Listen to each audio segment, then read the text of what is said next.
성전이 되어가고 함께 지어져 가느니라. 오늘 이 말은 사실 바울이 감옥에서 그 에베소 교회 성도들에게 보내는 편지글의 한 대목입니다. 하지만 이 편지는 단순히 그 에베소 교회 성도들에게만 보내는 편지가 아니라 오늘 우리 광주동산교회에 우리 하나님이 보내시는 편지글이기도 합니다. 이 하나님의 편지글을 우리가 나누기 전에 우리 옆에 계신 분들과 한번 축하 인사를 했으면 좋겠는데요. 교회의 10번째 생일을 축하합니다. 한번 서로 축하해 보시죠.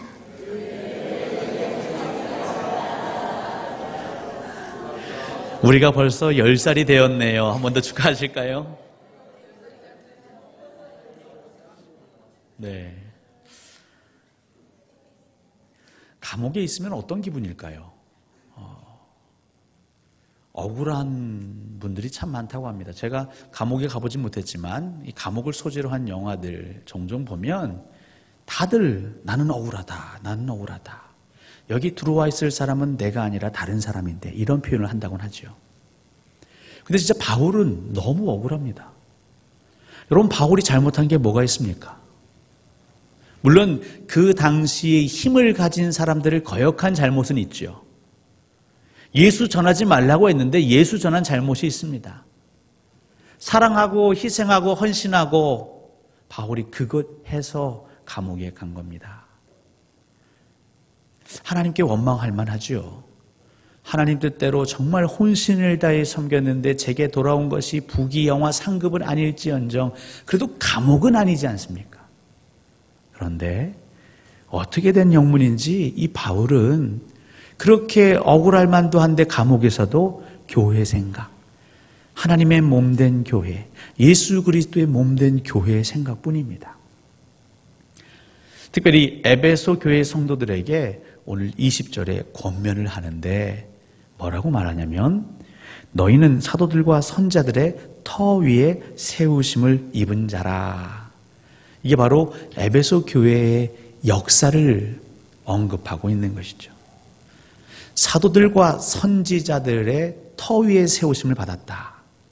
여러분, 사도들과 선지자들은 무엇 하는 사람들이었냐면 말씀, 복음을 전하는 자들이었습니다. 그래서 이 얘기는 너희들이 복음의 터 위에 있는 것이다. 말씀의 터 위에 있는 것이다.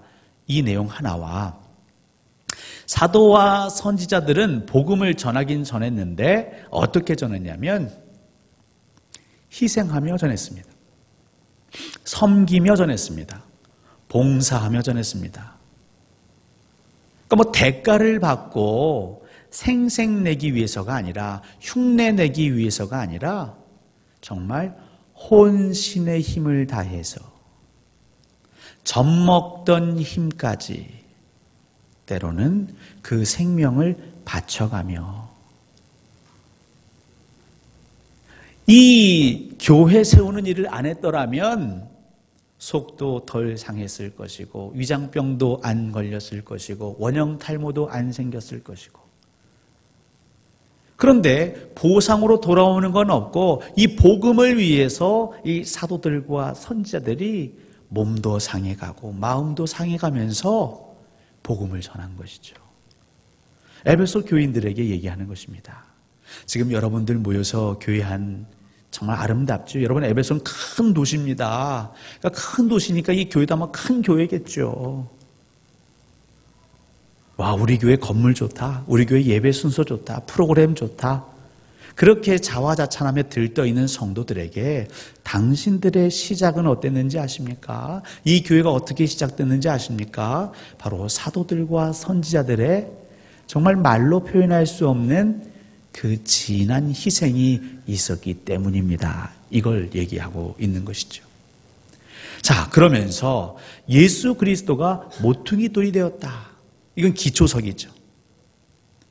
그래도 사도의 이름을 혹은 선지자의 이름을 우리가 기초로 세운 것이 아니라 여러분, 회사나 학교 같은 경우는 설립자가 매우 중요합니다. 그래서 설립자의 정신을 기린다. 제가 오늘 점심 먹으면서 잠깐 뉴스를 보니까 그 LG의 구본무 회장이 이제 별세하셨더라고요.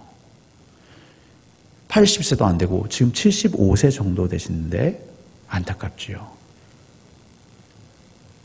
이 설립자의 정신을 기립니다. 학교, 학원 사업도 설립하신 분이 누구냐? 근데 여러분, 교회는요, 수고한 자들이 있습니다. 사도와 선지자들의 수고가 있습니다. 하지만 그래도 우리의 기초는 누가 되어야 되냐면 예수 그리스도가 되어야 한다. 지금 에베소 교인들에게 두 가지를 얘기하는 겁니다. 수고한 이들을 잊지 마십시오. 여러분들을 위해서 생명을 다 바친 이들을 기억하십시오. 그래도 우리가 항상 마음에 새겨야 할 그 한 분이 계신데 그분은 누구시다? 예수 그리스도시다.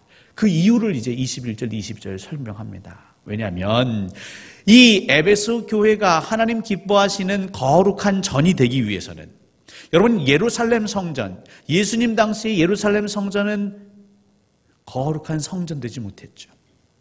장사하는 곳이 됐습니다. 강도의 소굴이 되었습니다.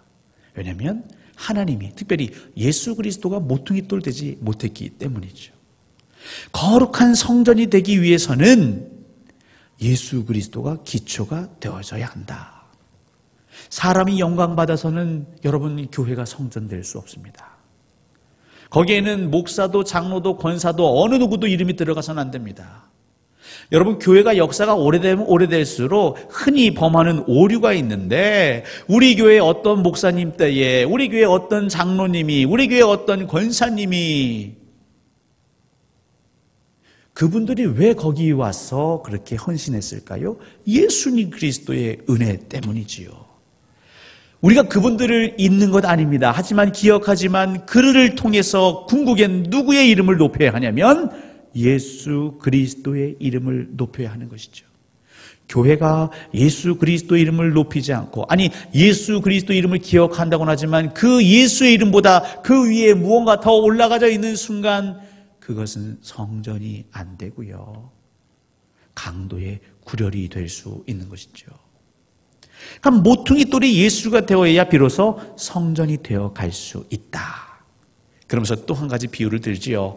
건물마다 이어져 연결되어 있어야 성전이 될 수 있다. 이 광주 요즘 집들이 많이 세워지고 있습니다. 이렇게 길 가다 보면 현수막들이 있습니다. 방 2칸에 얼마, 방 3칸에 얼마.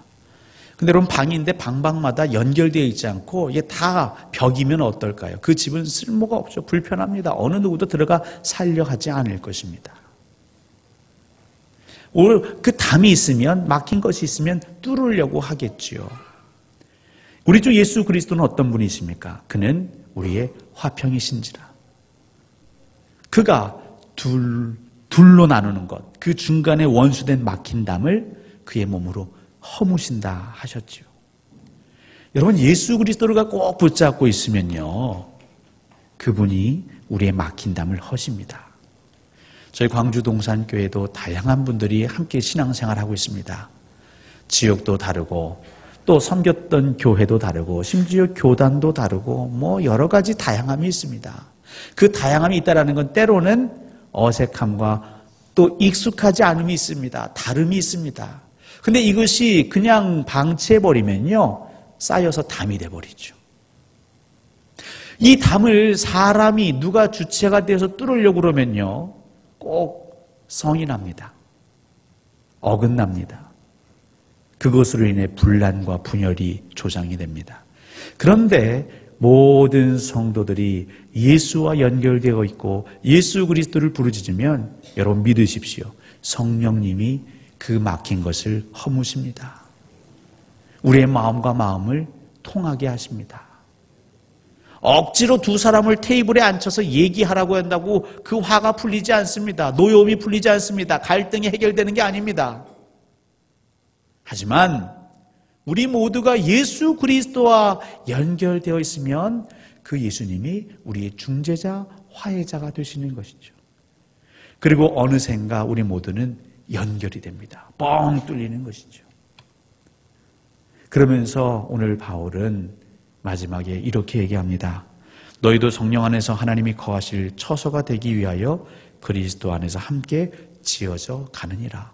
무슨 얘기입니까? 지금 에베소 교회는 번듯하게 잘 지어져 있습니다. 그런데 지어져 가느니라. 여러분, 광주 동산교회, 정말 동산 위에 있는 아름다운 교회 이미 잘 지어져 있습니다. 근데 하나님은 말씀하십니다. 지어져 가느니라. 근데 여기에 무엇이? 함께. 오늘 본문을 통해서 정리해 보면 우리는 예수 그리스도와 함께 지어져 가야 할 것입니다. 예수 그리스도가 빠지면, 그리고 그 자리에 예수가 아닌 다른 것이 자리하는 순간 그것은 성전이 아닙니다. 여러분들이 저를 사랑하시는 것 저는 잘 알고 있습니다. 여러분의 반짝이는 눈빛을 볼 때마다 제가 감동 또 감사합니다. 하지만 제 이름이 예수 그리스도의 자리를 절대 대신할 수 없지요. 이 교회를 역대 담임하셨던 목사님들, 그들도 예수 그리스도의 자리를 대신할 수 없습니다. 물론 우리가 추억하고 그릴 수는 있지만 그에게 마음을 빼앗길 수 없습니다. 우리의 마음은 오직 누구만 소유하실 수 있냐면 예수 그리스도만 소유하실 수 있습니다. 또 우리는 누구와 함께 지어져 갑니까? 이 교회를 위해 먼저 수고했던 이들과 함께 지어져 가는 것입니다. 에베소 교인들에게 지금의 그 화려함과 그 부흥됨에 심취하고 도취하지 말고 이 교회를 위해 땀 흘리고 수고하고 희생했던 사도와 선지자들을 잊지 말라는 것이죠.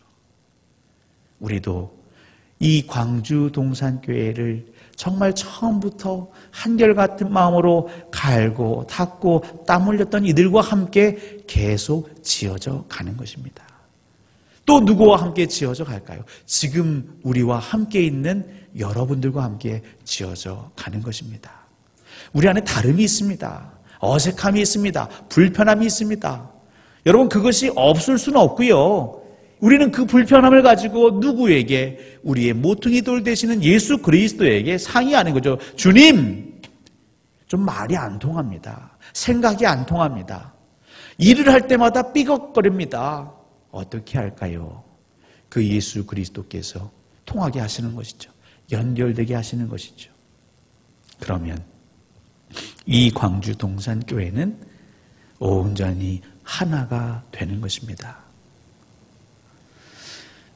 예술가들이 조각을 할 때에 돌이든 나무든 그 예술가 눈에 든 그 재료를 가져와서 작업실 안에 펼쳐놓습니다. 그리고는 바로 정을 대거나 끌을 대는 게 아니라 곰곰이 살펴보죠. 작가 나름 묵상을 합니다. 고민을 합니다. 기도를 합니다. 그리고 영감이 떠오르면 그때부터 작업을 해나가기 시작하죠. 근데 이 작업자 앞에 있는 건 여전히 그냥 그 돌덩어리요, 나무 덩어리입니다. 어떤 모양인지 형체를 알 수 없습니다. 그때 지인들이, 친구들이 들어와서 그 나무나 돌을 보고는 감탄하는 이가 별로 없지요. 아니, 지금 뭐 하는 거요? 뭐 만드는데? 아니, 저건 왜 저렇게 흉한 거요? 라고 얘기할 수 있겠죠. 하지만 그 작가의 눈에는 그 나무나 돌 안에 만들어질 작품이 이미 있는 것이죠.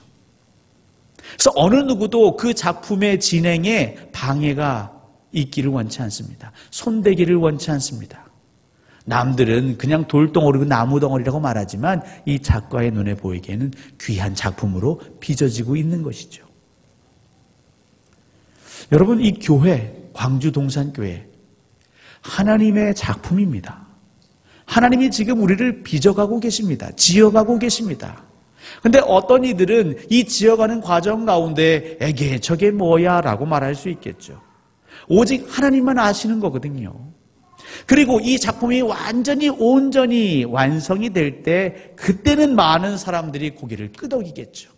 하지만 그때까지는 하나님의 눈을 가진 자가 아니고서는 이 교회가 또 우리 공동체가 그냥 돌덩어리, 나무 덩어리처럼 보일 수도 있습니다. 그래서 예수 그리스도가 모퉁이 돌 되어야 하는 것이죠. 교회의 성도 모두가 성령 안에서 그 하나님의 눈과 귀를 가져야만 이 교회가 되어져 가는 것을 공감할 수 있습니다. 그렇지 않은 이는 우리가 10년 동안 달려왔는데 겨우 이 정도 한 거야? 지금 이 순간에 이게 무슨 작품이라고 무슨 값어치가 있다고 라고 말하실지 모르겠지만 하나님의 작업은 계속 이어지고 있습니다. 여러분, 하나님께서 작업하시고 다듬고 빚고 계시는 교회를 향하여서 문외 아닌, 전혀 전문가가 아닌 저와 여러분들이 이렇다 저렇다고 말하면 하나님 마음 어떠실까요?